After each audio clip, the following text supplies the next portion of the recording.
Lecture de la deuxième lettre de Saint Paul apôtre aux Thessaloniciens. Chapitre 3, les versets 6 à 10 et 16 à 18.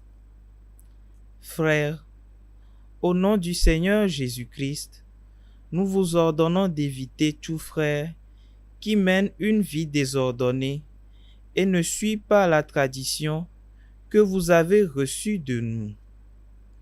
Vous savez bien, vous, ce qu'il faut faire pour nous imiter.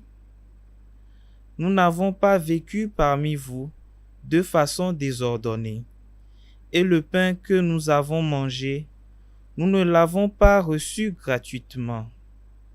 Au contraire, dans la peine et la fatigue, nuit et jour, nous avons travaillé pour n'être à la charge d'aucun d'entre vous.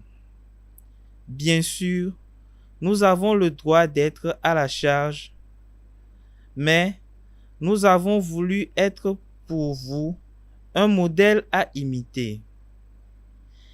Et quand nous étions chez vous, nous vous donnions cet ordre. Si quelqu'un ne veut pas travailler, qu'il ne mange pas non plus. Que le Seigneur de la paix vous donne lui-même la paix, en tout temps et de toute manière. Que le Seigneur soit avec vous tous. La salutation est de ma main à moi, Paul.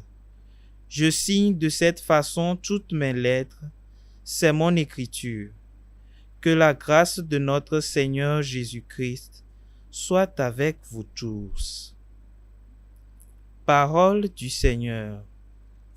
Nous rendons grâce à Dieu. Heureux qui craint le Seigneur. Heureux qui craint le Seigneur. Heureux qui craint le Seigneur et marche selon ses voies. Tu te nourriras du travail de tes mains. Heureux es-tu, à toi le bonheur. Heureux qui craint le Seigneur. Voilà comment sera béni l'homme qui craint le Seigneur. De Sion, que le Seigneur te bénisse. Tu verras le bonheur de Jérusalem tous les jours de ta vie. Heureux qui craint le Seigneur.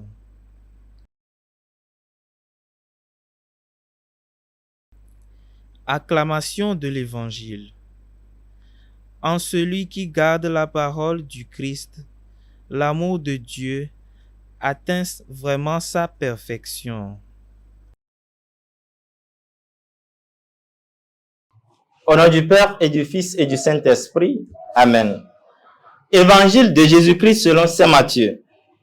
En ce temps-là, Jésus disait, « Malheureux êtes-vous, scribes et pharisiens hypocrites, parce que vous ressemblez à des sépulcres blanchis à la chaux. À l'extérieur, ils ont une belle apparence, mais l'intérieur est rempli d'ossements et de toutes sortes de choses impures. C'est ainsi que vous, à l'extérieur pour les gens, vous avez l'apparence d'hommes justes, mais à l'intérieur, vous êtes plein d'hypocrisie et de mal. Malheureux êtes-vous, scribes et pharisiens hypocrites, parce que vous bâtissez les sépulcres des prophètes, vous décorez les tombeaux des justes, et vous dites, si nous avions vécu à l'époque de nos pères, nous n'aurions pas été leurs complices pour verser le sang des prophètes. Ainsi, vous témoignez contre vous-même. Vous êtes bien les fils de ceux qui ont assassiné les prophètes. Vous donc, mettez le comble à la mesure de vos pères. Acclamons la parole de Dieu. Louange à toi, Seigneur Jésus. Viens, esprit de sainteté, viens, esprit de lumière, viens, esprit de feu, viens nous embraser. Nous sommes au mercredi 28 août 2024 de la 21e semaine du temps ordinaire. Nous faisons mémoire de Saint Augustin. En ce mercredi, Jésus aborde les deux dernières invectives contre les pharisiens et les scribes de son temps. La 6e apostrophe emploie l'image du tombeau blanchi. Au temps de Jésus, on embellissait les tombeaux pour les rendre visibles de peur qu'on aille les toucher pour se rendre impurs. Sous la belle apparence extérieure du mort se cache l'intérieur rempli de puanteurs, de mauvaises choses. Les tombes peintes sont ceux dont l'apparence externe ne correspond pas à la nature intérieure.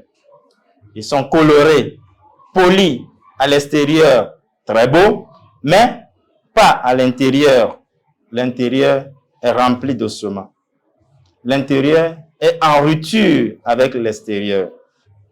Par cette image, Jésus fustige l'écart qui existe en nous entre l'apparence et l'être intérieur, en ce que nous laissons voir dans notre vie, dans nos vies, et ce que nous cachons.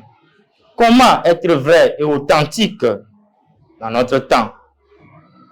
Nous faut-il se taire au risque d'être critiqué par les autres ou par nous-mêmes? Faut-il cesser de conseiller le frère alors que nous-mêmes ne sommes pas exemplaires? Seigneur, donne la force nécessaire de vivre une vie authentique. Dans le dernier reproche de Jésus contre les pharisiens qui font une gloire d'entretenir les tombeaux des prophètes, des justes, et se vantent d'être irréprochables, Jésus nous invite à ne pas accuser nos frères, de nous sentir irréprochables en jetant l'anathème aux autres, en les condamnant sans pitié. Voici les vices que l'Évangile nous appelle à combattre dans notre vie et autour de nous. Pour ne pas emprunter les chemins de ces hypocrites, Seigneur, donne-nous l'esprit d'un bon jugement, aujourd'hui et pour les siècles des siècles. Amen.